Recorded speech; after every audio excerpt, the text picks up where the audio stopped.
उनसे थोड़ा-सा सेवा की जैसे लोग सहयोग करते हैं, हम लोग माँगते नहीं हैं, हाँ। लेकिन आप देख के लोग जुड़ते हैं।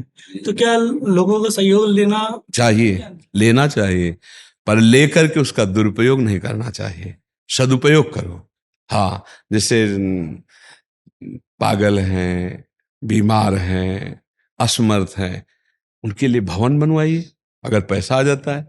एक-एक कमरा, औषधियाँ दिलाइए, कपड़े अच्छे से अच्छे, 2-4 सेवक रख लीजिए पैसे पेमेंट महीने में, जो उनको हर समय चाय, पानी, नाश्ता खवाना, पियाना, हाथ-पैर दबाना और पवित्र भाव से उनकी सेवा करना। ये धन की सार्थकता, बिना धन के कैसे सेवा होगी? आप अकेले थोड़ी दे सकते हैं। कई बार महाराज जी आता है कि पता नहीं किसका कैसा धन हो, वो दे रहे हैं, ऐसा हाँ, भगवान के आश्रित रह करके रहिए। अपने स्वार्थ की बुद्धि से नहीं लोगे ना, तो किसी के द्वारा दिया हुआ अशुद्ध धन भी शुद्ध हो जाएगा, क्योंकि परोपकार की भावना से आप कर रहे हैं।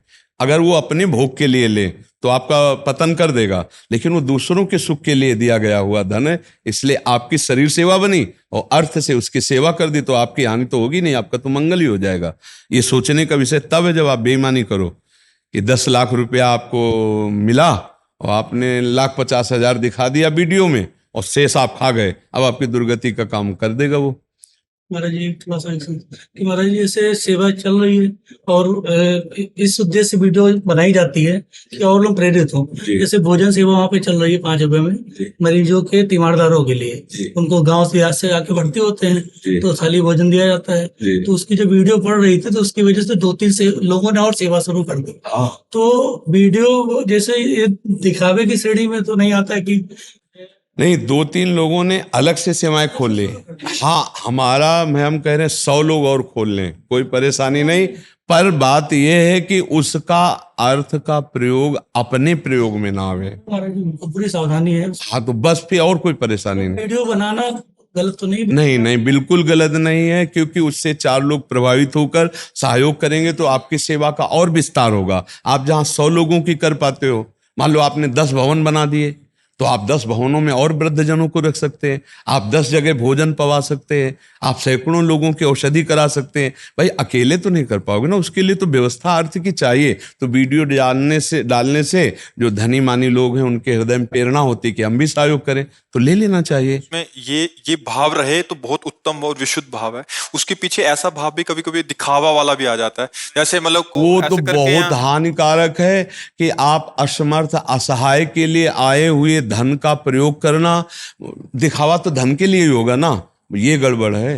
ये ये भी महाराज जी बहुत, जैसे इन्होंने बोला कि 3 जनों ने और खोल लिया, खोलें, बहुत अच्छा शो खोल लें, बट उसके पीछे का उद्देश्य अगर गलत हो गया महाराज जी, फिर वो पूरा मतलब नहीं, बिल्कुल गलत है और इसमें बड़ी हानि है। इस तरह से आया हुआ धन कुल परंपरा को भी नष्ट कर देता है, ध्यान रखना।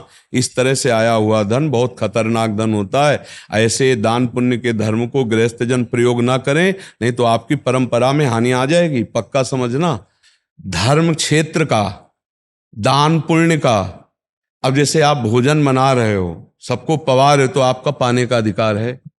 आप वहीं सेवा में हो तो आप कपड़े पहन लीजिए, आप वहां सो सकते हो, लेकिन आप धन के मालिक नहीं हो कि जहां चाहो आप शराब पी लो, जो चाहो आप दुनिया के नक्शे उसी पैसे से करो जो आया दान पुण्य के लिए। गाड़ी लिया है तो अनाथों को उठाने के लिए, असमर्थों को उठाने के लिए, तुम्हारे मनोरंजन के लिए, क्लब जाने के लिए नहीं है।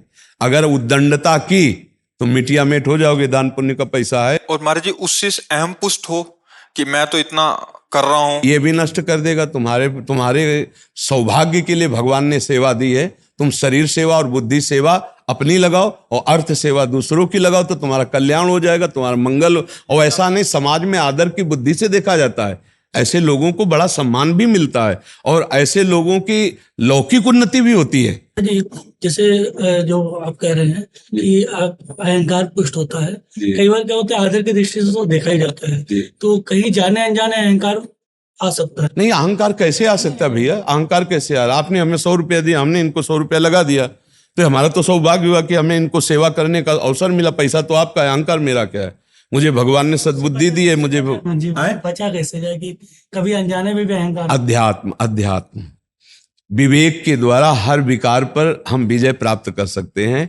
और विवेक ये बाजार में नहीं मिलता। बिनु सत्संग विवेक न होई, राम कृपा बिनु सुलभ न सोई। भगवान की कृपा से आपको सत्संग मिल रहा है, तो वही तो हम आपको ऑपरेशन करके बता रहे हैं कि तुम्हारा अभिमान किस काम का। मान लो भगवान ने आपको स्वस्थ रखा, भगवान ने 4 लोगों को प्रेरित करके आपको धन दिलाया, भगवान ने आपके द्वारा परहित का कार्य चलाया, तो आपका अभिमान करना बनता ही नहीं। तो भगवान की कृपा से हो रहा है। कोई आदमी सेवा ले रहा है ना, वो हम पे कृपा कर रहा है। हमें ये नहीं सोचना कि उस आदमी की मैं सेवा कर रहा हूं, मैं बड़ा हूं। नहीं, वो आदमी बड़ा हुआ जिसकी सेवा का अवसर हमको भगवान ने दिया। हम सेवक हैं, वो स्वामी है। अभिमान आने का कोई सवाल ही नहीं। जब विवेक हो, और विवेक ना हो तो अभिमान आ सकता है। किसी का धन्यवाद अंदर से स्वीकार न करे। जब कोई कहे धन्यवाद भैया, तो तुरंत आप भगवान की तरफ देखो, प्रभु धन्यवाद तो आपका, अंदर से कहना नहीं, अंदर से कि मालिक धन्यवाद तो आपका जो आपने मुझे ये सेवा दी। मेरा इसमें धन्यवाद क्या, पैसा किसी और का, शरीर आपने रचा है, बुद्धि आपने दी, सेवा आपने दी, प्रभु मेरा क्या। ये भाव जब विवेक रहेगा तो अहंकार आएगा ही नहीं। और अगर अहंकार आ गया तो किया कराया सब गड़बड़ हो जाता है। जैसे हम सुंदर भोजन बनावें और 2-4 कीड़े मकोड़े मच्छी गिर जाएं तो भोग लगाने लायक नहीं रहता। ऐसे ही काम आदि मद आदि दोष आ जाए तो पवित्र से पवित्र सेवा भी बेकार हो जाती है। अहंकार आया तो सब किया कराया मिट्टी हो जाता है। अहंकार ना करे, दान का मिला हुआ धन अपनी विलासिता में खर्चा ना करे, सबकी सेवा में लगावे तो और नाम जप करे, तो इसी से भगवत प्राप्ति हो जाएगी बच्चा। परहित सरिस धर्म नहीं भाई, दूसरे का हित करना ये सबसे बड़ा धर्म है। समझ गए आप?